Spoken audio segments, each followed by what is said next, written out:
यशिका जी, राधे राधे महाराज जी। महाराज जी, मेरा प्रश्न ये है कि जो हम अपने जीवन में जाने अनजाने में कोई गलत कर्म कर देते हैं या हमसे किसी का दिल दुख जाता है, तो उन बुरे कर्मों का फल हमें जीवन में कब तक परेशान करता है या जकड़ लेता है? क्योंकि अच्छे कर्म करते रहने के बाद भी कहीं ना देखो, कहीं हम उन बुरे कर्मों के। इस जन्म का बुरा कर्म तत्काल दंड नहीं देता है, आप ध्यान रखना। हाँ, एक कर्म है जो साधु अपमान है, ये तुरंत लागू हो सकता है। साधु अवज्ञा तुरत भवानी, कर कल्याण अखिल के हानि। अगर ये नहीं है तो अभी जो पाप कर्म कर रहे हो उसका आपको दंड तत्काल में वर्तमान में नहीं मिल रहा। नहीं तो बहुत गंदे आचरण करने वाला भी सुखी देखा जाता है। जो बहुत पापाचरण कर रहा है, व्यभिचार कर रहा है, बहुत गंदे आचरण कर रहा है, बड़ी मौज से रह रहा है। और एक आदमी को देखा जाता है बहुत अच्छे कर्म कर रहा है, कोई भी गलत कार्य नहीं कर रहा, फिर भी दुखी है। इसका मतलब इसके पूर्व जन्मों से संबंधित है। जो हमारी पुरानी खेती है, जो हमने पूर्व में पाप कर्म किए हैं और इस जन्म हम बहुत संभाल के कर्म कर रहे हैं, फिर भी हमको दंड मिल रहा है, तो वो पूर्व का है। इस जन्म में वो पाप कर रहा है लेकिन बहुत मौज मस्ती से है, तो उसकी नई खेती का नहीं है, ये पूर्व का पुण्य है जो उस पुण्य को भोग रहा है। जिस दिन उसका पूर्व का पुण्य संपन्न हुआ और वर्तमान का पाप लागू हुआ तो ब्लास्ट हो जाएगा, नष्ट हो जाएगा, उसका घर नष्ट हो जाएगा, उसका परिवार नष्ट हो जाएगा, वो किसी काम का नहीं रहेगा। पाप कर्म करते हुए जो सुखी दिखाई दे रहे हैं, तो बस घड़ी गिन लो, अंतिम घड़ियां चल रही हैं, जिस समय उनका पुण्य नष्ट होगा वो नष्ट हो जाएंगे। और जो पुण्य आत्मा है, अच्छे कर्म कर रहा है लेकिन कष्ट भोग रहा है, वो उसके पूर्व के पाप नष्ट हो रहे हैं। जिस दिन पूर्व का पुण्य और वर्तमान का पुण्य मिलेगा वो प्रकाशित हो जाएगा, उसका कुल परंपरागत सुख बढ़ता चला जाएगा। इसलिए वर्तमान का पाप अगर आपसे हो गया है तो आपके उसको प्रायश्चित करके नष्ट कर दो, नहीं तो अभी तो वो सज रहा है, अभी वो दंड नहीं दे रहा, दंड तो आगे देगा वो जा करके। अब कह दे ऐसा विधान क्यों है, तो आज कत्ल करो तो अभी थोड़ी फांसी में चढ़ा दिए जाओगे। 10-10 वर्ष मुकदमा चलता है और फिर जीव को कहीं जाकर उसको दंड मिलता है कि 20 साल की सजा और 5 लाख रुपया जुर्माना, और 10वें वर्ष मुकदमा चलता रहता है। तो ये तो एक जन्म का है, सरकारी हमारे भगवान के यहाँ तो लाखों जन्म का मुकदमा चल रहा है। अब किस समय कौन से जन्म की तुम्हारी कर्म की वृत्ति। अब भीष्म जी बाल ब्रह्मचारी हैं, बड़े भजनानंदी महापुरुष, और 6 महीना बाणों की सैया पे, तो सैकड़ों जन्म पीछे का हिसाब किताब उनके ऊपर आ गया। तो हमारा तो बहुत बड़ा हिसाब किताब चल रहा है, एक दो केस थोड़ी है। तो हमें चाहिए भगवान नाम जप के बल से हम अपने कर्मों के गोदाम को आग लगा दें और नए कर्मों को सुधार लें, और जो हमारा शरीर रचा गया है उस समय जो हमारे कर्म हैं उनको हम भोग लें, तो भगवत प्राप्ति हो जाएगी। हम जन्म जन्म के प्रपंच से छूट जाएंगे। नहीं तो अवश्य में भोक्तव्यम कृतम कर्म शुभाशुभम। अभी जो किया है वो तो फसल तैयार हो रही, आगे भोगना पड़ेगा। ये तो पीछे का है जिसको तुम भोग रहे हो। किसका प्रश्न है? हाँ, ये बात समझना पड़ेगा सखी। अभी जो का बीज बो रहे हैं तो किसान भी बोता है तो कई महीने के बाद फसल होती है, तो कर्मों का बीज है, इसको नष्ट कर दो। जो गलत कर्म हुए हैं भगवान के भजन से, भगवान से प्रार्थना करके इनको नष्ट कर दो, तो आगे सुख की प्राप्ति होगी। नहीं, जैसे हम बोए बबूल और चाहे दाग छुहारा तो कहाँ से मिलेगा। अब बुरे आचरण का फल तो बुरा ही हमारे को भोगना पड़ेगा, ना चाहते हुए भी भोगना पड़ेगा। अपने तो साधारण जीव, बड़े बड़े अवतारी पुरुषों को भोगना पड़ता है। इसलिए नाम जप करो, भगवान से प्रार्थना करो, वो तुम्हारे पाप, अहम त्वाम सर्व पापेभ्यो मोक्षयिष्यामि मा शुचा, भगवान कह रहे मैं तुम्हें समस्त पापों से मुक्त कर दूंगा। भगवान की शरण में हो और जो दुख सुख आवे उसे भोगना सीखो। मिटा नहीं सकते इस शरीर के भोगों को, मिटा। यही हम कहते हैं कि जो लोगों को लगता है कि कोई रोग मिटा देंगे, नहीं, ऐसे लोगों को कुछ ऐसे लीलाएं हैं कि चाहे जितना बड़ा रोग हो आप जाओ रोग मिटा देंगे, तो मुझे ऐसा नहीं लगता। मेरा ऐसा अनुभव है कि ऐसा कोई पैदा नहीं हुआ। जो हिमालय से देवर्षि नारद जी कह रहे हैं, कहा मुनि से हिमवंत सुन, जो कछ लिखा लिलार, देव दनुज मुनि नाग नर, को न मेटन हार। हमको ये बात समझनी है कि हम स्वयं नाम जप करेंगे, भगवान से प्रार्थना करेंगे तो वही मिटा सकते हैं। कह रहे हैं ना, देव दनुज नर नाग मुनि, को न मेटन हार। देव दनुज नर नाग मुनि, को न मेटन हार। हम तो साफ बात कहते हैं कि जब हनुमान जी महाराज को जाना पड़ा संजीवनी बूटी लेने के लिए। सुषेण वैद्य को बुलाया, हनुमान जी को जबरदस्ती लंका में घर से उखाड़ के लाना पड़ा सुषेण वैद्य को। वैद्य को तो लाए, अच्छा राम जी से बढ़कर और कौन होगा, स्वयं राम जी हैं, तो कुछ कर देते, लेकिन उन्होंने जो नियम बनाए हैं उसका पालन करवाया। वैद्य को बुलवाया लंका से, और घर से ही तो उखाड़ के लाए। हनुमान जी ऐसे तो चलने के लिए तैयार नहीं थे, तो घड़े उखाड़ के ले आए। वैद्य ने जब बताया कि संजीवनी बूटी के द्वारा लक्ष्मण जी ठीक होंगे, तो वहां संजीवनी बूटी जैसी सब बूटियां प्रकाशित कर दी काल नेमि ने, तो हनुमान जी को पूरा उखाड़ के द्रोणागिरी लाना पड़ा। तो हम इन बातों से, इन चरित्रों से शिक्षा लेते हैं कि डॉक्टर, औषधि, उपचार ये भगवान का बनाया हुआ है। हमको इसके द्वारा रोग निवारण करना है और भगवान का नाम जप करना है, सच्चाई से चलना है, तो हमें किसी से आशीर्वाद मांगने की जरूरत नहीं, सबका आशीर्वाद हमें मिल जाएगा। अगर गंदे आचरण करो और आप सोचो कि कोई ऐसा, तो मुझे तो नहीं लगता, मुझे नहीं लगता, आज तक मुझे कहीं नहीं लगा। बहुत जगह ऐसा सुना हो, ऐसा समझने पर हमारी समझ में नहीं। आप लोगों का किसी का ठीक हुआ है क्या? सच्चाई से बताना कि भाई अमुक आदमी का कैंसर ठीक हो गया या अमुक। हाँ, ऐसा हमने देखा है कि ईमानदारी से भजन करने पर, सच्चाई से चलने पर रोगों का प्रभाव कम होते देखा है। जैसे मान लो 18 साल से किडनी खराब है और डायलिसिस अब कई वर्ष हो गए चलते हुए, पर हमारी दिनचर्या चल रहे हैं, ये हम भगवान की विशेष कृपा मानते हैं। पर हमको इतने सामर्थ्य प्रभु दिए कि हम चर्चा कर रहे हैं, हम बात कर पा रहे हैं, पर हमें भगवान की कृपा देख रहे हैं कि रोग अपना प्रभाव दिखाते हुए भी वो नहीं प्रभाव दिखा रहा है।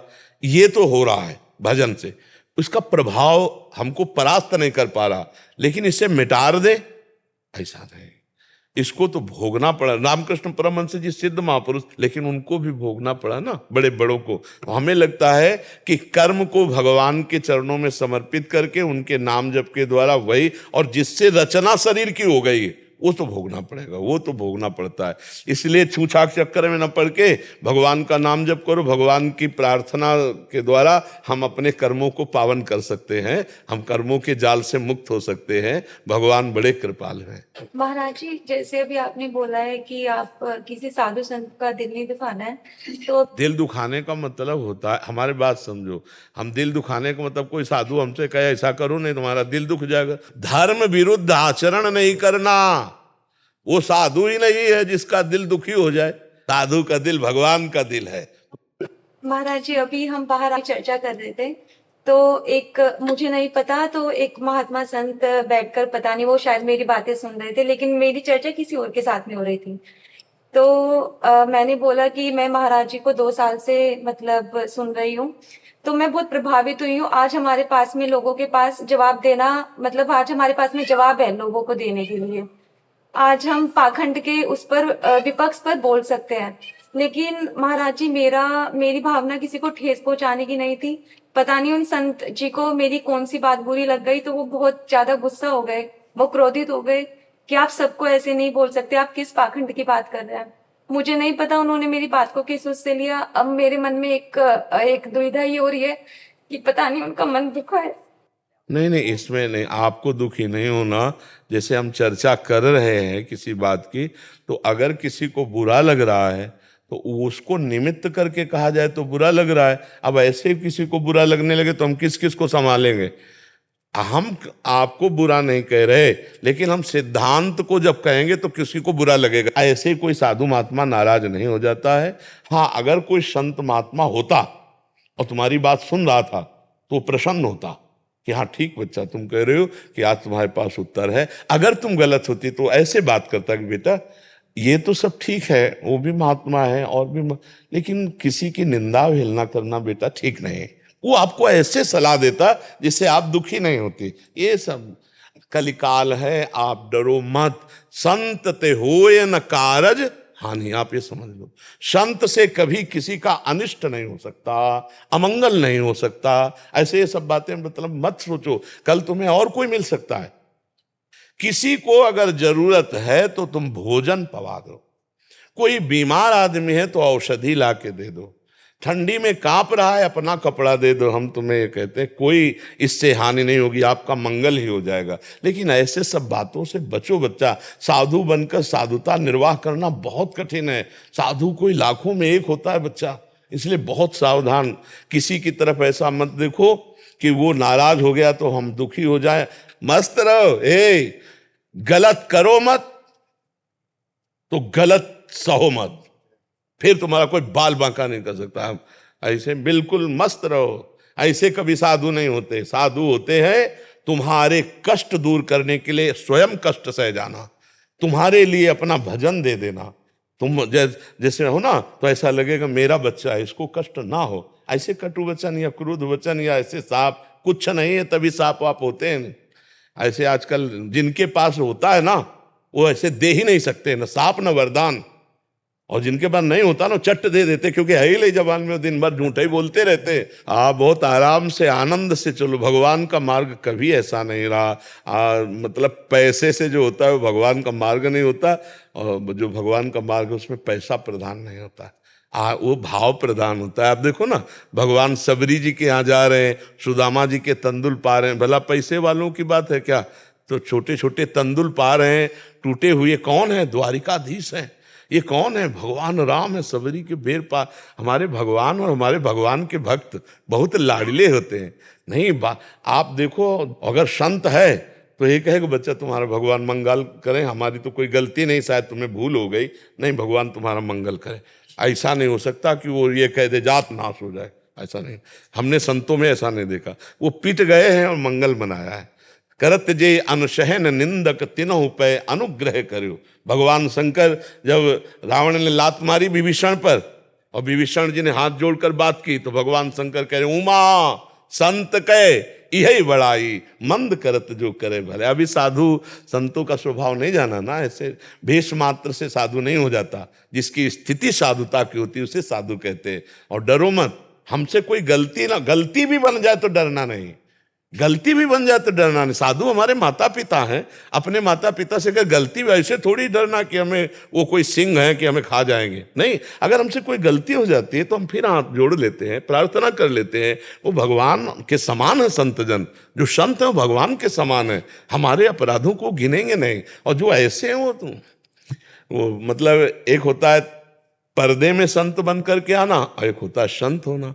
पर्दे में तो कोई भी बन सकता है, लेकिन संत बनना बड़ा कठिन है। आप लोग प्रसन्न रहिए और कभी कहीं कोई मत डरिए कि तुम्हारे घर में कोई आए मांगे हो तुम ना दो, सोचे कि वो जो कह देते हैं कि तुम्हारे अनिष्ट हो जाएगा मंगल। कुछ नहीं, ये सब कुछ नहीं। हाँ, हमारे पास श्रद्धा है तो हम आपको रोटी दाल ये देंगे। बिल्कुल मत डरो, ऐसे नहीं डरा जाता, ऐसे नहीं किया जाता। जो संत होंगे कभी अमंगल कर ही नहीं सकते। जो संत होंगे, आपको सच्ची बताएं, मर जाए ऐसे नहीं करेगा, रुपए के लिए नहीं करेगा। आपको हम संतों को देखा है, ऐसे नहीं कर सकता। आज तक हम जितने संतों से मिले हैं, भोजन के लिए शास्त्र आज्ञा है कि आप भिक्षा मांग सकते हो। भोजन के लिए तो बड़े बड़े परमहंस जाकर गृहस्थों से ऐसे, लेकिन रुपया ये मुझे नहीं। रुपया मांगे तो फिर मुझे कम समझ में आता है कि ऐसा शास्त्र आदेश नहीं है। हाँ, भोजन के लिए तो भिक्षाम दे, ये तो बड़े बड़े परमहंस आएंगे। तो आनंदित रहो बच्चा, कभी ऐसा मत सोचो। हर्षवर्धन मिश्रा जी। राधा वल्लभ श्री हरिवंश। आपने कई बार सत्संग में बताया भी है कि प्रकृति में 3 प्रकार के गुण चलते हैं, रजोगुण, सतोगुण और तमोगुण।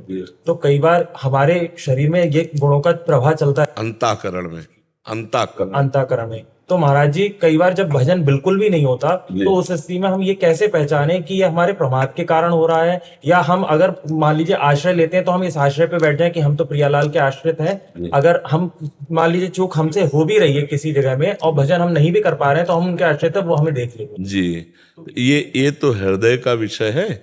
जब हमारे अंदर तमोगुण आता है तो हमारे अंदर प्रमाद स्थित, प्रमाद कहते हैं ना करने योग्य कार्य के करने में रुचि हो जाना और करने योग्य कार्य में अरुचि हो जाना। तो जैसे भजन है, सतमार्ग की प्रवृत्तियां हैं, इनमें बिल्कुल रुचि नहीं होती। निद्रा आलस्य प्रमादोत्थम तत्तामस मुदाहरतम। उस समय हमको नाम कीर्तन करना है, नाम जप या सुमिरन या मनन नहीं। अलग अलग बाण होते हैं ना, तो जैसे तमोगुण आया तो उसके लिए बाण है नाम कीर्तन, वो करने नहीं देगा, वो बुरा लगेगा मन को। लेकिन उस समय हमें करना है, जोर जोर से पद गायन करना है, भगवत संबंधी लीला चरित्र या नाम कीर्तन करना है। और उस समय भी तमोगुण अंतःकरण में आया, मेरे में नहीं। मेरे में तमोगुण थोड़ी आया, मैं अंतःकरण हूं क्या? जब गुण चर्चा होती तो फिर तत्व चर्चा उसमें जुड़ जाती है। तो जब हमारे अंदर गुणों का प्रवाह आया, तमोगुण, हम जान पा गए हमारे अंदर तमोगुण आ गया, तो किस में आया? अंतःकरण में, मेरे में नहीं, क्योंकि जानने वाला तो मैं हूं। वो अंतःकरण मेरे जानने में आने वाला विषय है, इसका मतलब मैं अंतःकरण नहीं हूं। समझ पा रहे हो ना? ये ज्ञान की बात है, मैं साक्षी हूं उसका। अब अंतःकरण में प्रमाद स्थिति आ रही हो, हम नाम कीर्तन कर रहे हैं, जीत गए हम तमोगुण को। अब रजोगुण जब आएगा तो भोग विलासिता का चिंतन कराएगा। ये नाना प्रकार की स्वादिष्ट पदार्थ, जनेंद्रिय जन भोग की कामना, बहुत तरह की भोग संबंधी कामनाएं रजोगुण में उत्पन्न होती है। तो जब हमारा भजन में अरुचि और भोगों में रुचि होने लगे, भोगों का चिंतन तो समझ लेना चाहिए रजोगुण आ गया। अब उस समय हमें क्या करना है? उस समय सत्संग सुनना चाहिए। अलग अलग बाण है, उस समय सत्संग बहुत जल्दी आपको सुधार देगा, क्योंकि भोगों में अरुचि के लिए वैराग्य के कुछ सत्संग ऐसे रखने चाहिए तो तत्काल लगाए, वो दवा की तरह, और ध्यान से सुने, सोई विचार पवित्र होगा, रजोगुण घटकर सतोगुण बढ़ने लगेगा। और जब सतोगुण आता है तो प्रश्न की जरूरत नहीं पड़ती, जैसे रसगुल्ला पाने के लिए प्रेरणा नहीं देनी पड़ती, वो अपने आप पाने का मन होता है। ऐसे सतोगुण में भजन का स्वाभाविक मन होने लगता है, शास्त्र स्वाध्याय में रुचि होने लगती, संत समागम की रुचि होने लगती, बड़े बड़े पावन चरित्रों का स्मरण होने लगता। सत्वगुण बहुत सहायक है, लेकिन ये भगवत प्राप्ति नहीं कराता, ये भगवत प्राप्ति के मार्ग में लाता है। फिर भगवत प्राप्ति होती है तीनों गुणों के त्याग से, क्योंकि अगर सत्वगुण है तो फिर रजोगुण दबाकर सत्वगुण को चढ़ जाएगा। स्थायी चीज नहीं है, गुणातीत, त्रैगुण विषया वेदा निस्त्रैगुण भवार्जुन, त्रिगुणातीत स्थिति भगवत प्राप्ति है। तो वास्तविक हमारा स्वरूप तीनों गुणों से अलग है। हम तीनों गुणों के दृष्टा है, ना कि तीनों गुण हम में आते हैं, अंतःकरण में आते हैं। अगर ये उस समय ज्ञान रहे तो हमारा नाम जप या भजन नहीं छूटेगा। और अगर ये छूट भी जाता है किसी कारण से, तो हमें पता है हम भगवान के आश्रित हैं। ये अंतःकरण मलिन इस समय है, पर मैं नहीं, मैं भगवान के आश्रित हूँ। इतना हृदय में, जैसे आप देखो कोई सुखद या दुखद परिस्थिति आती है, ये अंदर का विषय है, तो आपकी मनोवृत्ति कहाँ जाती है? किसी व्यक्ति पर, अपने पर, या श्री जी पर। मैंने ये किया अच्छा काम तो उसका परिणाम मुझे अच्छा मिला, ये आता है कि श्री जी की कृपा से अच्छा कार्य हो गया, श्री जी ने। अगर श्री जी पर गया पहला तो आप श्री जी के आश्रित हो, और अगर अहम पर आया या किसी व्यक्ति वस्तु पर गया तो आप उसके आश्रित हो, अहम के आश्रित हो। समझ पा रहे हो? जात से समझ रहे हो? भारी दुख की परिस्थिति आती है, आपका मन भाग के सबसे पहले कहाँ जाता है? अगर किसी व्यक्ति के पास गया तो आप उसके आश्रित हो। अगर अहम से कि हम देख लेंगे तो आप अहम के आश्रित हो। अगर यह है कि श्री जी देख लेंगे, श्री जी तो देख रहे हैं ना, तो श्री जी के आश्रित हो। अंदर का है विषय। अगर हमारा मन अहम या किसी व्यक्ति वस्तु पर जाता है तो हमें तत्काल अंदर से जलना है कि अभी भगवद आश्रित नहीं हुए। अगर भगवद आश्रित हुए होते तो सर्वप्रथम प्रभु के पास जाता। और भगवद भक्ति करते हुए भी भगवद आश्रय बहुत विलंब से होता है। ध्यान दीजिए, द्रौपदी जी भगवान की भक्ता हैं, दुशासन बाल पकड़ के घसीटता हुआ महल से ला रहा है, उनका विश्वास आश्रय 5 पति बलवान और सभा में बैठे हुए धर्मज्ञ महापुरुष है। लेकिन जब सभा में आती है तो 5 पतियों का आश्रय नहीं होता, टूटता है। फिर धर्मज्ञों का, भीष्मादि का आश्रय टूटता है, फिर अपनी भुजा का आश्रय, फिर अपने दांत का आश्रय, फिर देखा अब तो आखिरी में आश्रय गोविंद का हुआ। अब जहां गोविंद का आश्रय हुआ तो यहीं से वस्त्रावतार भगवान का हो गया। ये चूक हमारी बनी रहती है कि हम किसी न किसी वस्तु, व्यक्ति, स्थान, पद, प्रतिष्ठा, इनका आश्रय लिए रहते हैं। अगर वो अंदर से पहली पुकार भगवान के पास गई तो सिर्फ आश्रय भगवान का आपका है। और पूरा जीवन हमारी साधना आश्रय को ही पुष्ट करने में होती है। भागवत का 10वां जो है वो आश्रय ही है। अगर आश्रय पुष्ट हो गया तो भगवत प्राप्ति पक्की। हम यही सबसे कहते रहते हैं, आश्रय पुष्ट हो गया तो भगवत प्राप्ति पक्की। भगवत प्राप्ति किसी क्रिया से नहीं होती, आश्रय से होती है। और सारी साधनाएं आश्रय पुष्टि के लिए। नवमी भक्ति जो है वो आत्मसमर्पण है। श्रवणम, कीर्तनम, अर्चनम, वंदनम, दास्यम, सख्य, आत्मनिवेदनम, जो भगवान का आत्मनिवेदन स्वरूप है, यही आश्रय है।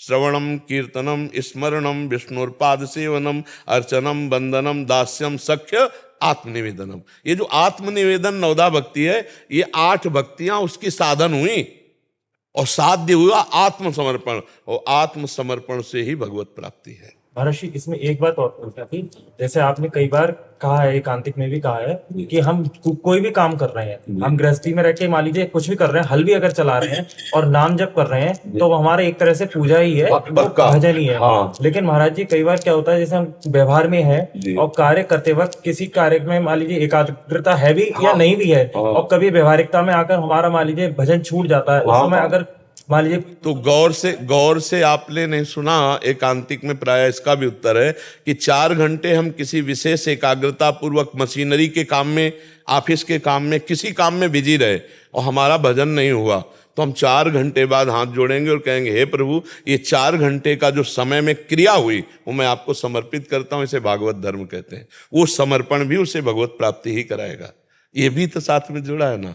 तो अब उस मान लो व्यापारी है तो 4 बातें कड़वी अच्छी भी हो सकती हैं, तो व्यवहार वार्ता की कर रहा है, लेकिन उसके अंदर जो लक्ष्य बन चुका है भगवत प्राप्ति, तो वो उस समय को जब समर्पित करेगा, स्वभाववश, संस्कारवश, अनेक जन्मों के संस्कारवश जो भी कार्य किया जाए वो परम पुरुष परमात्मा को समर्पित कर दिया जाए, तो वो भागवत धर्म बन जाता है। एकादशी स्कंद में 9 योगेश्वर वर्णन करते हैं, उसमें पढ़ के देख लो। स्वभाववश, संस्कारवश, अहंकारवश जो भी क्रियाएं होती हो, जब परम पुरुष परमात्मा को, नारायण को, हरि को अर्पित कर दी जाती है, तो भागवत धर्म हो जाता है। और कहीं नाम जप करते हुए और तब तो फिर समर्पण का क्या कहना। अब तो अब बिना नाम जप के भी समर्पित कर देने पर वो कर्म उसे भगवत प्राप्ति कराएगा। भगवान ने भी आदेश किया, यत करोषि, जो करो मुझे समर्पित कर दो। आपकी शरण में है, आपकी नहीं, हम सब प्रभु की शरण में हैं, हम सब प्रभु की शरण में हैं। की कृपा से जो कुछ नाम जब चल पाता है चल। हाँ, नहीं ऐसा भाव रखो, पर हम सब भगवान की शरण में हैं। जो आपको संभाल रहे हैं वही हमें भी संभाल रहे हैं। हम सब उन्हीं के छत्र के नीचे नहीं। हाँ, हम आपकी लिफ्ट में है बस। हाँ, ऐसा मान लेते हैं लेकिन लिफ्ट में पावर तो कुछ और है, जो हमको भी ले चल रहा है, आपको भी ले चल रहा है दीपक जी। श्री राधा वल्लभ श्री श्री हरिवंश महाराज जी। महाराज जी, क्या भगवान, ईश्वर, प्रभु व परमात्मा समान अर्थ हैं या इनमें विभेद है? मतलब एक ही नहीं, अर्थ है? ज्ञानी जिसे ब्रह्म कहता है, योगी उसे परमात्मा कहता है, भक्त उसे भगवान कहते हैं। बात एक ही है। जल, वार, तोय, वाटर, पानी, इनमें क्या बात तो एक ही है ना।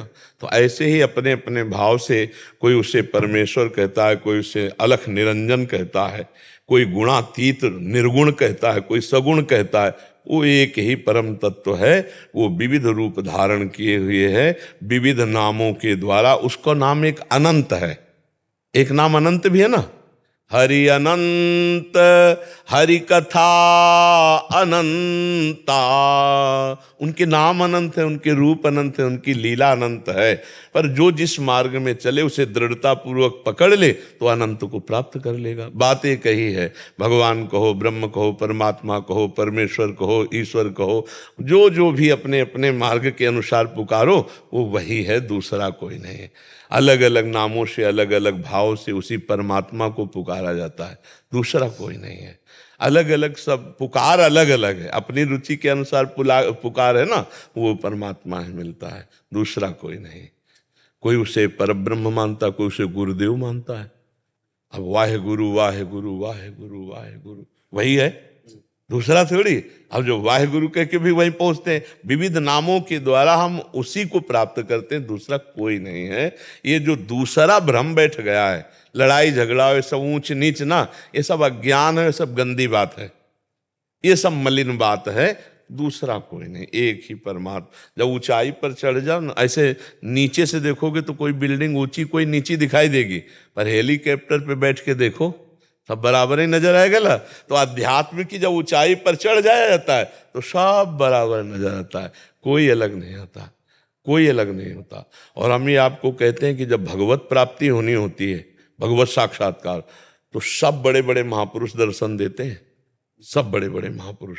और कहीं किंचन मात्र उनके दुलार में अंतर नहीं देखा गया कि ये हमारे नहीं है, ऐसा नहीं। हाँ, हम गंगा किनारे थे जब साधन पथ पे, तो गुरुदेव नानक साहब जी का ऐसे एक पट्टी पड़ी हुई थी, अब हमें पंजाबी अक्षर तो पता नहीं, तो वो अक्षरों में एक पट्टी में कुछ लिखा हुआ था और बड़ी मृदु मुस्कान, पहला हमें दर्शन जो है गुरु नानक साहब का गंगा किनारे। तो हमने देखा, फिर एक बार श्रीचंद जी का दर्शन, जो उदासीन अखाड़े के और नानक साहब के बड़े पुत्र हैं। कोई भी ऐसे महापुरुष नहीं जिनके दर्शन न हो।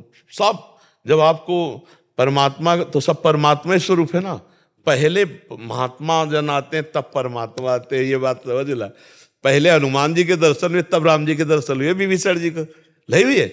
हाँ, पहले इन सब महात्माओं के बड़े बड़े उनकी कृपा प्रसाद मिलता है। तो जो नाम में आप हमारे हर प्रश्न का उत्तर नाम सुनेंगे, ये सब बड़े महापुरुषों की बातें हैं। उनके द्वारा उपदिष्ट बात है कि जगत का कल्याण सिर्फ नाम से होगा। ये बड़े सिद्धों की बात, अव्यक्त सिद्धों की बात कह रहे हैं। इसीलिए बस एक रट लग गई है, नाम नाम नाम पकड़ लो, हर प्रश्न को घुमा के वहीं ले आना, उत्तर उसका नाम जप करो तुम्हारा परम मंगल हो जाएगा। नाम के बिना कुछ नहीं है, नाम के बिना कुछ नहीं। ये यहाँ बड़े बड़े संतों की बात और शास्त्र की बात, युग धर्म की बात, सब मिलाकर के बात कह रहे। नाम के बिना जिसने नाम नहीं पकड़ा वो अधूरा मिलेगा, और जिसने नाम पकड़ लिया कुछ न करे वो पूरा मिलेगा। देख लेना, नाम सब कुछ है, नाम सब कुछ है। ये बड़े महापुरुषों की बात बता रहे, सिद्ध महापुरुषों की, जो अव्यक्त महापुरुष हैं। उनसे, उनकी बात से हम डंके की चोट पर कह रहे हैं, नाम से ही काम बनेगा। क्योंकि उन सब महापुरुषों के जब कृपा प्रसाद, तो ये नाम, और जिनके जीवन में नाम नहीं हो, सब है। जहां पोलाई होती है ना, वहीं कोई घुस पाता है, जहां ठोस होता है वहां कुछ नहीं घुस। नाम जापक ठोस होता है और सब पुलाई होती है। बस इतनी बात समझ लो। और खुल के बता दें, नाम एक अंक है और सब साधन शून्य है। अगर अंक हटा दो तो शून्य शून्य है, और अंक रख दो तो 10 गुना फल है, नहीं फल। तो इसलिए नाम सब कुछ है। नाम, नानक नाम जहाज है, चढ़े सो उतरे पार। हाँ, नाम का प्रसाद बड़े बड़े गुरुवाणी में हमने जो पढ़ा, हर महापुरुष नाम प्रसाद, हर महिमा नाम और साधु संग। क्योंकि साधु संग नाम में उत्साह बढ़ाता है, नाम में प्रीति बढ़ाता है, नाम जपने का उत्साह बढ़ता है। और नाम, हमारी वाणी जी में लिखा है, साधन को हरि भजन है, कै सत्संग सहाय। भगवत प्राप्ति का, मन को परमात्मा प्राप्ति कराने का उपाय नाम जप है, और उसकी सहायता साधु संग से होगी। 2 बातें हमने बहुत जोर की पाई है सब शास्त्रों में, साधु सेवा, साधु संग और नाम जप, सब कुछ हो जाएगा, इसी से हो जाएगा। हर नाम परमात्मा के ही हैं, प्रभु के ही हैं, उनमें कोई भेद नहीं। सीमा जी, राधे राधे महाराज जी। महाराज जी, मेरा प्रश्न है कि आजकल ये कह रहे हैं कि बहुत सारा भय उत्पन्न हो जाता है कभी कभी धर्म में, जैसे कि ये करोगे तो ये हो जाएगा, वो करोगे तो ये हो जाएगा। क्या हो जाएगा बोलो ना। जैसे धर्म में ये करोगे तो हो जाएगा, नहीं पाप करोगे तो भय आएगा। धर्म में निर्भयता आती है, पाप से भय आता है। कौन कहता है कि धर्म में ये करोगे तो भय हो जाएगा? क्या है, हमें बोलो। मेरा प्रश्न ये था कि धर्म के नाम पर भय और आडंबर है। कहाँ है, किसके पास है? नहीं, जैसे ज्यादातर जब हम कुछ पूजा, तो क्यों जाओ वहां? नहीं, हम ये कह रहे हैं कि तुम पाखंड के पास क्यों जाओ? शराब की दुकान के पास जाओगे तो शराबे की गंध आएगी, तो जो जानती हो पाखंड, वहां मत जाओ। और धर्म का भय, आप हमें बताओ कहां भय है? धर्म में भय, धर्म तो निर्भय पद प्रदान करता है। कैसी बात करती है सखी? धर्म में भय कहाँ है? आप बोलिए हमें कि ये धर्म है और इसमें भय है, आप बोलिए ना। आपसे मैं पूछ रहे हैं, बोलिए। नहीं, मेरा प्रश्न यही था कि धर्म तो निर्भय और स्वतंत्र होना चाहिए, सिर्फ भाव और भावना पर केंद्रित। धर्म निर्भय ही है और धर्म स्वतंत्र नहीं, परतंत्र है, शास्त्र सम्मत। धर्म को ऐसे जाना जाएगा, स्वतंत्र नहीं है। स्वतंत्र शब्द में तो धर्म की व्याख्या गलत हो जाएगी। तस्मात् शास्त्रम प्रमाणम ते कार्याकार्यो व्यवस्थित हो। जैसे आप एक स्त्री हैं तो आप किसी की माँ भी हो, किसी की बहन भी हो, किसी की पत्नी भी हो, तो आपका अलग अलग धर्म है। आपके धर्म का क्या निर्णय है ये शास्त्र बताता है, और आप जानती हैं। अपने धर्म का जब आप पालन करेंगी तो आप निर्भय होंगी और आपका हृदय आनंदित रहेगा। लेकिन आप परतंत्र हैं। आप किसी की पत्नी है तो एक पत्नी धर्म आपको अपने अंडर में रखे है। आप किसी की माँ है तो वात्सल्य मात्र धर्म आपको अपनी सीमा में रखे। आप किसी की बहन है तो आपका एक बहन भाई का संबंध एक वो सीमा में है, उसके विरुद्ध नहीं कर सकती, स्वतंत्र नहीं है। धर्म की परतंत्रता जीव को मुक्त कर देती है, निर्भय कर देती है, निश्चिंत कर देती है, धर्म की परतंत्रता। और जब हम धर्म के आड़ में मनमानी आचरण करते हैं तो फिर भय आ जाएगा, क्योंकि वो पापाचरण है। कोई हमको दुख नहीं दे सकता यदि हम सही हैं, और हम गलत हैं तो फिर ये लगता है सब गलत है। बात समझना, हमारी दृष्टि जैसी हो जाती, हमें तो सब साधु नजर आते हैं, सब भगवान नजर आते हैं, आए हैं हमारे पास सब भगवान आए इन रूपों में, आप भी आए हो इस रूपों में, हमें इनमें कोई गलत नहीं नजर आते। अब ये प्रश्न करेंगे वैसा उत्तर दे देंगे, लेकिन मेरी दृष्टि में तो मेरे प्रभु गलत कहीं कोई है ही नहीं। और जब हमारा गलत भाव आ जाएगा तो फिर सबसे हमें गलत लगेगा। हमारे अंदर भय है तो सबके अंदर भय हमको दिखाई देगा, ये हमें भय देने आया है। नहीं, हमें सब आनंद सिंधु भगवान है। अगर हमसे कोई गर्मी से भी बात करता है तो हम सोचते हैं कि मेरे भगवान मेरे से प्रश्न कर रहे हैं कि अब तुम्हें गुस्सा आएगा कि नहीं आएगा। तो मुस्कुरा के ही कहते हैं हम तो आपके चरणों में प्रणाम करते हैं, हम तो अज्ञानी जीव हैं, आपको प्रभु क्या उत्तर देंगे। अब वो प्रसन्न हो गया, हम अज्ञानी वो ज्ञानी, हम उसके चरणों में प्रणाम प्रसन्न। हमारा कार्य सबको सुख पहुंचाना, तो हमें सुख पहुंचता रहता है। पाखंड कहीं नहीं है, कहीं पाखंड नहीं है। हम जब पाखंड देखते हैं तो पाखंड है, हमको तत्व देखना है। जैसे हीटर है, फ्रिज है, कूलर है, एसी है, तो जानने वाला ये जान रहा बिजली सब में एक है, और यंत्रों का प्रभाव अलग अलग दिखाई दे रहा है। कोई गर्मी फेंक रहा है, कोई ठंडी फेंक रहा है, कोई पानी को जमा रहा है, कोई पानी को ठंडा कर रहा है, कोई पानी को उबाल रहा है, लेकिन बिजली एक ही है। ऐसे दुष्ट या महात्मा दोनों में परमात्मा एक है। जो परमात्मा को देखता है वही सही देखता है, और तो देखना अज्ञान जनित है, माया जनित है। कहीं अगर आपको ऐसा लगता है कि कोई पाखंड है तो हम क्यों जाएं, हम क्यों जाएं वहां? कोई बुलावा थोड़ी हमारे लिए आया है, हम नहीं जाएंगे। कोई हमको नहीं आकर्षित किए, हम ही बोले बहुत पाखंड फैला है। कहां फैला है? गोस्वामी जी तो देख रहे हैं सीए राम में सब जग जानी और करूं प्रणाम, तो हम क्या देख रहे हैं? पाखंड। हमारा जो सिद्धांत है वो अध्यात्म है। अगर हमारे नेत्र ठीक है तो पापी में भी परमात्मा नजर आएगा, अगर हमारे नेत्र दूषित है तो परमात्मा में भी पाप नजर आ सकता है। पक्की बात समझ लो। हमारा जो यहाँ सत्संग होता है वो अपने को ठीक करने के लिए होता है। हमारा चश्मा लाल तो लाल सब दिखाई देंगे, हमारा चश्मा हरा तो हरा दिखाई देगा, हमारा चश्मा काला तो फिर काला दिखाई देगा। हमको अपना चश्मा सुधारना है, हमको अपने नेत्र सुधारने। हमारा अध्यात्म कहता है तेरे भावे जो करे भलो बुरो संसार, नारायण तू बैठ के अपनो भवन बुहार। हमें अपना भाव ठीक करना है। क्यों सके? आपको इसमें कोई संशय? जी। कर्नल के सिंह जी, कानपुर। जी हवंश, राधे राधे। राधा वल्लभ श्री हरिवंश महाराज जी। महाराज जी, मैं अभी सेना में कार्यरत हूँ। इस पूरे कार्यकाल में मैंने देश की सेवा में अपनी तरफ से जितना भी निष्ठा पूर्वक सेवा की है। सेवानिवृत्ति होने के बाद भी मैं सामाजिक सेवा में रहना चाहता हूँ। महाराज जी, मेरा मार्गदर्शन करें कि मैं किस तरह वैसे बहुत बढ़िया सेवा कर सकते हो। यदि ग्रामीण बालकों को आप हमारे भारत के सैनिक बनाने की शिक्षा दें तो बहुत अच्छा है। 10-5 गांव के नौजवानों को अपनी तरफ से उनको आपको सब पता है कि हमारे देश का सैनिक कैसा होता है, उसकी कितना व्यायाम, कितना ऊंचाई, लंबाई, चौड़ाई, क्या क्या उसको चाहिए। तो अगर आप तैयार करके 100-200 भी लड़के भेज दोगे तो बहुत बड़ी सेवा हो जाएगी।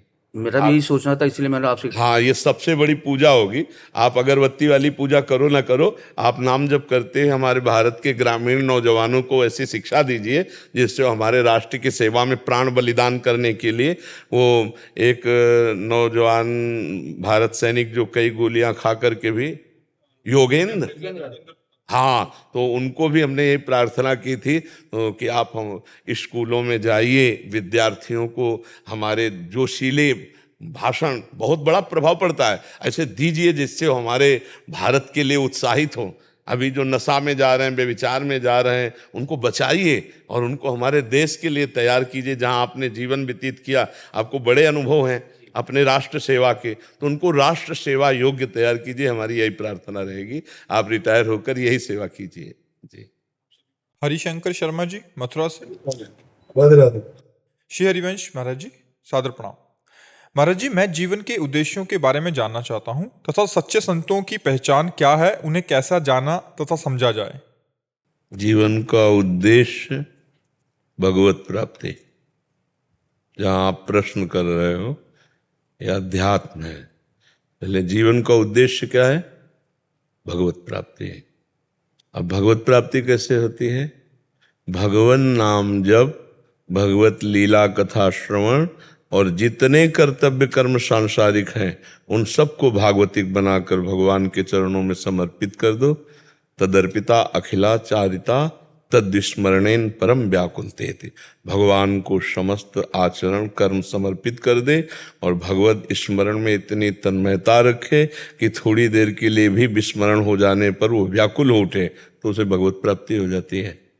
जीवन का लक्ष्य भगवत दुर्लभो मानुषो देहो देही नाम क्षण भंगुरा तत्रापि दुर्लभम मन्येत वैकुंठ प्रिय दर्शनम। भगवान के प्यारे जन भक्तजनों का संग भगवान की प्राप्ति का उद्देश्य हृदय में प्रकाशित करता है। इसलिए मनुष्य शरीर बड़ा दुर्लभ है, पर ये क्षण भंगुर है, उसमें भी दुर्लभ है भगवत प्रेमी महात्माओं का संग। यदि महात्माओं का संग मिल गया तो भगवत प्राप्ति का उद्देश्य हमारा दृढ़ हो जाता है। बड़े भाग पाइप सत्संगा तो बिना ही प्रयास होई भव भंगा। इस संसार से मुक्त होना ही मानव जीवन का परम लक्ष्य है। समझ पा रहे हैं? अब रही सिद्ध संतों की बात। महात्संगस्तु सुदुर्लभो, देवर्षि नारद जी ने कहा महापुरुषों का संग बड़ा दुर्लभ है। उमा संत समागम शमन लाभ कछुआन, लेकिन अगम्यों निर्वाह कर पाना बड़ा कठिन है, उनको पहचानना बड़ा कठिन है। अब कोई विद्यार्थी टीचर की योग्यता कैसे जान सकता है? विद्यार्थी कि इन मास्टरों में कौन सा प्रवीण मास्टर है, उसकी योग्यता है क्या कि जान पावे? कोई प्रिंसिपल टीचर की योग्यता जान सकता है, क्योंकि वो ज्यादा पढ़े लिखे पदवी में है, वो जान सकता है। ऐसे ही भगवान या भगवत प्राप्त महात्मा वो जनाना चाहे तो जान सकते हो, नहीं तो बाहरी कोई लक्षण नहीं है। बाहरी लक्षणों से जान ही नहीं सकते। स्वई जानई जेहि देहु जनाई, जानत तुम्हें होए जाई। बाहरी लक्षण तो 2 घंटे के लिए 4 घंटे के लिए तो स्वांग किया जा सकता है, लेकिन साधुता कुछ लक्षण शास्त्रों में बाहरी बताए गए हैं। पहला है तितिक्षवा, बहुत सहनशील, जो काम वेग को, क्रोध वेग को, अहंकार के वेग को, मद मान मोह सबके वेग को सह जाए। मात्रा स्पर्शास्तु कौन्तेय शीतोष्ण सुख दुखदा आगमा पायनो अनित्यास्तास्तितिक्षस्व भारत। तितिक्षवा कारुणिका, महान करुणा हृदय में भरी हुई, उसको कैसे जानोगे? बाहरी लक्षणों से थोड़ी जानोगे। पहली पहचानते हैं जिनके दर्शन मात्र से हमारे हृदय का परिवर्तन होने लगे। संत दरस जिम पातक तरह पहला, और दूसरा कहीं संभाषण हो जाए तो जीवन का परिवर्तन हो जाए।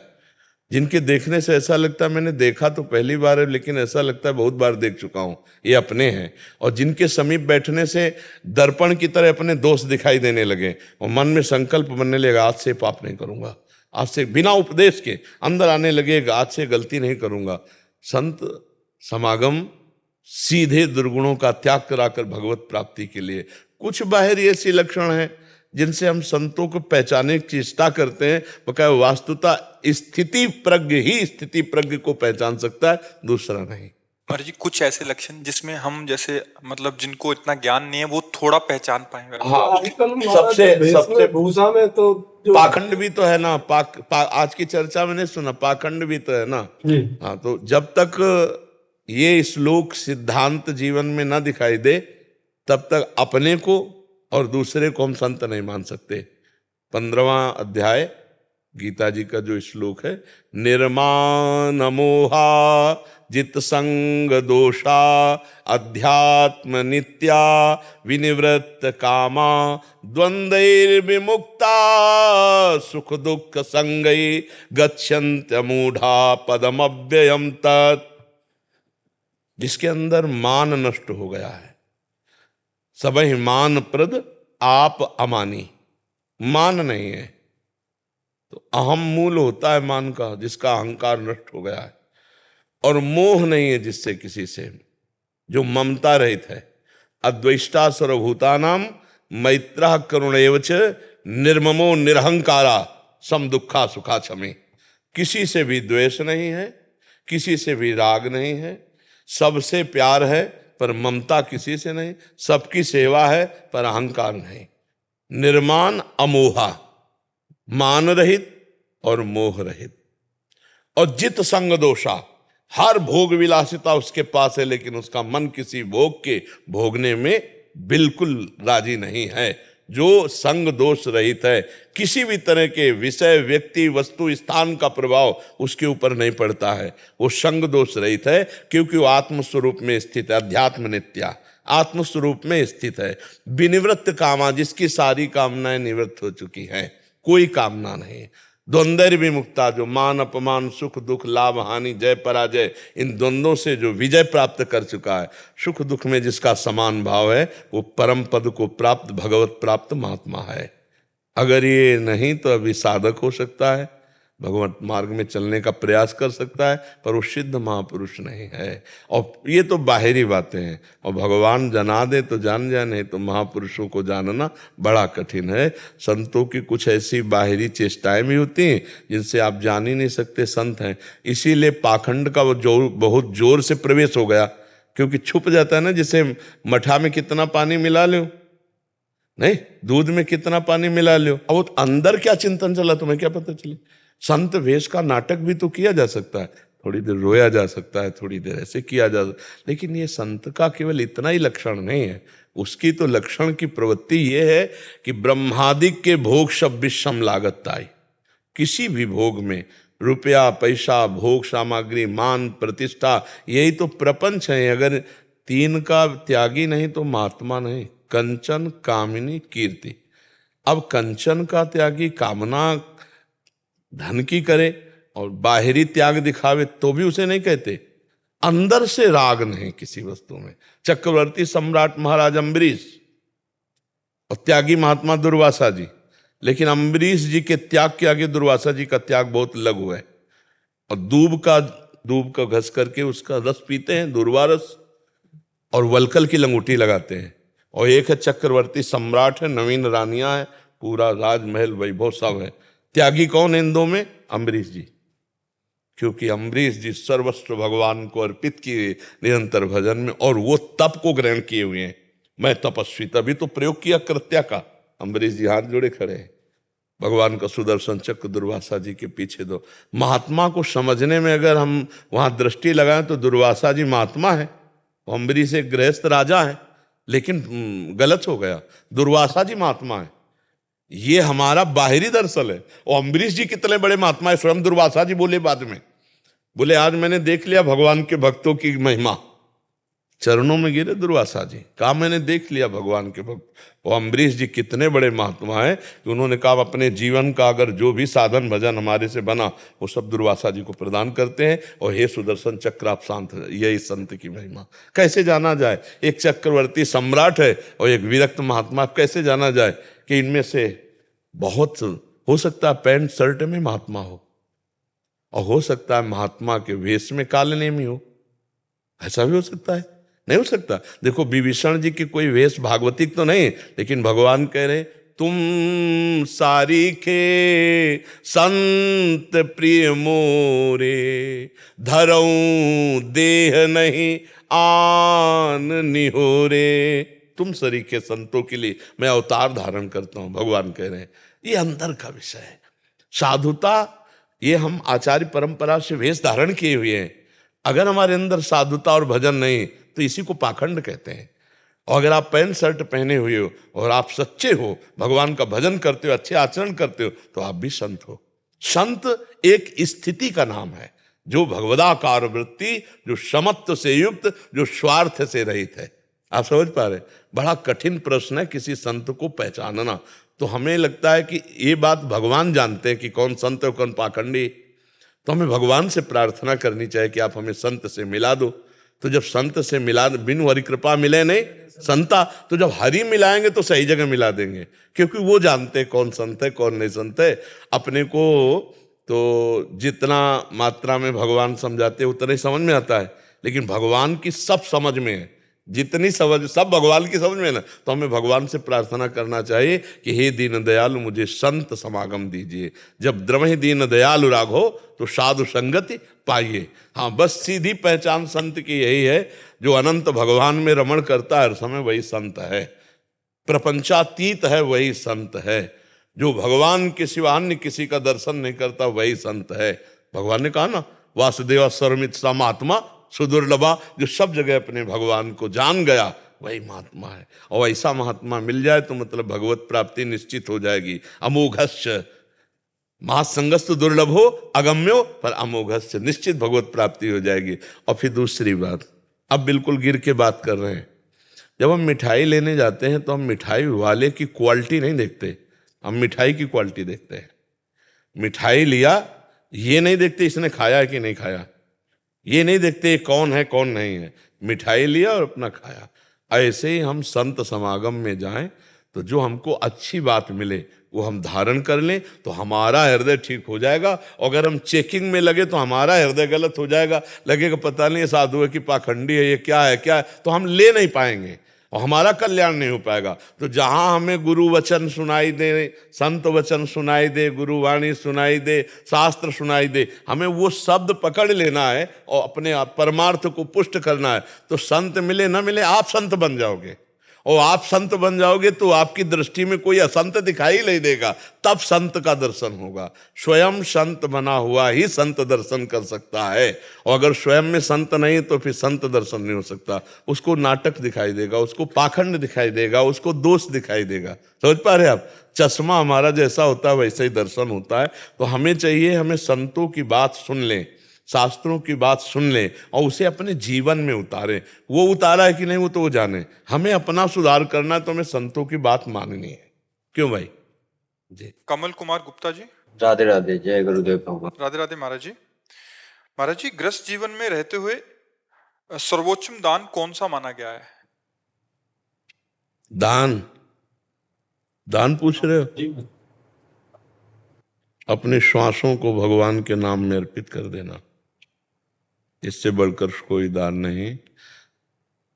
एक राजा निरिग हुए हैं, निरिग भागवत में कथा है, वो रोज लाखों गवें दान करते थे, स्वर्ण से उनके खुर मढ़ा के और स्वर्ण की चादर, सींगों पे स्वर्ण मढ़ा के, स्वर्ण की झालरें मोतियों के ऐसे बना के, मोती माला है जैसे, और ऐसे चादर डाल के लाखों गाय दान करते थे। ब्राह्मणों को घर जो चाहिए, मतलब उनको ब्याह कराना तो ब्याह, बड़ा वैभव, सब दान करते, सब दान, लेकिन श्वासों से भगवान का नाम जप नहीं करते थे। तो जरा सा अपराध बना तो अगला जन्म उनका गिरगिट का हुआ, सुन लेना। इतना बड़ा दानी और गति बिगड़ गई, गिरगिट बन गए जान के। बहुत बड़ी बड़ी यज्ञ और बहुत बड़ा दान करने वाला महाराजा नहुष देवराज इंद्र की पदवी पे बैठा, और वहाँ गलत आचरणों के प्रति भावना आने पर अगला उसका जो पतन हुआ वो अजगर के रूप में हुआ, अजगर योनि को प्राप्त हुआ। तो बड़े बड़े दान, कन्यादान, स्वर्ण दान, रुपया दान, गौ दान, सब दान करने वाला यदि श्वास से भगवान का नाम जप नहीं करता तो कहीं ना कहीं वो फिर माया उसको घसीट लेती है। और कुछ नहीं हो रहा है, नाम जप कर रहे हैं, हमारे पास 4 रोटी और देखा कोई भूखा है तो हम उसको दे देते हैं, आज नहीं खाएंगे। ये बहुत बड़ा दान हो गया। हमको बेईमानी करके रुपया कमा के दान करने की जरूरत नहीं। ईमान से चल रहे हैं, हमारे पास आज 4 रोटी है और कोई भूखा हम देख लिया, उसको अपनी भोजन की दे दी, ये बहुत बड़ा दान हो गया। हर श्वास से नाम जप करते हैं, किसी जीव को अपनी तरफ से हम कष्ट नहीं देते। अभय दान, ये अभय दान है, हमारी तरफ से किसी को कष्ट नहीं। और अपने कर्तव्य का पालन, निष्ठा के लिए प्राण दान, जो आपने पूछा सर्वश्रेष्ठ दान। जैसे आप राष्ट्र सेवा में हो, समाज सेवा में हो, उसके लिए हम प्राण दान करते हैं। जरूरत पड़ने पर गोली खाएंगे, अपनी धर्मनिष्ठा, अपने कर्तव्य का पालन, अपने श्वासों को भगवान में समर्पित, और जरूरत पड़ने पर हम भूखे रह जाएंगे, दूसरे को भोजन दे देंगे, ये सर्वश्रेष्ठ दान के अंतर्गत आता है। धर्म पूर्वक अगर 10 रुपया तुम्हारे पास ज्यादा है और 10 रुपया किसी की सेवा में लगा दिया, वो बहुत बड़ा दान हो गया। अधर्म के द्वारा किया हुआ लाखों अरबों रुपया भी कुछ नहीं तुम्हारा मंगल करेगा, और धर्म के द्वारा 1 रुपया कमाया है और वो भी किसी की सेवा में लगा दिया तो बहुत बड़ा दान माना जाएगा। जानते हो? तो धर्म पूर्वक चलो और दूसरों को सुख पहुंचाने का भाव रखो, अपने कर्तव्य का पालन, और हर श्वास से नाम जप, ये सबसे बड़ा काम है। श्वास रूपी सबसे कीमती चीज यहाँ क्या है समझा नहीं जाता, श्वास है। जैसे आपने 50 साल में लाखों अरबों करोड़ों रुपया सब कमा लिए, वो आपकी आखिरी श्वास है, तो कहा जाए कि आप एक श्वास और बढ़ा लीजिए पूरे जीवन की संपत्ति देके, तो एक श्वास नहीं बढ़ा सकते आप। मतलब श्वास कितनी कीमती है, पूरे जीवन की कमाई में भी एक श्वास आप प्लस नहीं कर सकते। उन श्वासों से आपने राधा राधा राधा जपा, भगवान नाम जपा, ये सबसे बड़ा दान किया। और जो हमें भगवान ने सुविधा दी है, आवश्यकता पड़ने पर हम दूसरे के भी सहयोग में लगा सके धर्म पूर्वक, ये हमारा सबसे बड़ा दान होगा। हमें और कोई विचार नहीं करना। एक पहाड़ है हमारे विश्व में, सुमेरु पर्वत नाम है, वो लाखों योजन बड़ा है। 1 योजन कहते हैं 4 कोस को, 4 कोस को 1 योजन कहते हैं, और 4 लाख योजन का है। 4 लाख योजन सोचो कितना बड़ा हो, सोने का पहाड़। ऐसे तो पहाड़ है भगवान की इस माया में, तो हम उनको किलो 2 किलो सोना दे के ले जा लेंगे क्या? नहीं, हम दैन्य होकर नाम जप करते हुए उनको पुकारेंगे तो हमारा कल्याण होगा। सबसे बड़ा दान श्वासों का दान। और फिर परिस्थिति के अनुसार, अब जैसे कोई प्यासा है, अब उसे रबड़ी का दान करो थोड़ी, उसे पानी पिला दो। कोई बीमार तड़प रहा है, उसकी औषधि करा दो। आवश्यकता अनुसार जो है वो सबसे बड़ा दान माना जाए, उस समय वो सबसे बड़ा दान है। कोई एक्सीडेंट हो गया, रास्ते में पड़ा तड़प रहा है, लोग देखते हुए शीशा खोलेंगे, वीडियो बनाएंगे और चले जाएंगे, ये अपराध है। उस समय तुमने देखा वो जीव तड़प रहा है, अगर तुम्हारे अंदर थोड़ी भी दया है तो आप दुनिया की बातें मत सोचो कि पुलिस क्या कहेगी, समस्या में फंस जाएंगे। भगवान देख रहा है वो, तुम उसकी उस समस्या में पहले सहयोग करो, उसको उचित स्थान पहुंचा दो। भगवान तो देख रहे हैं ना सब बातें।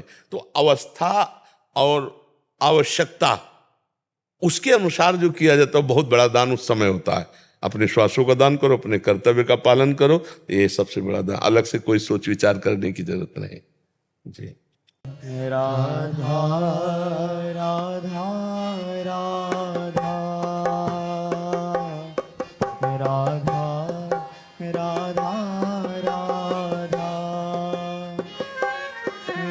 राधा राधा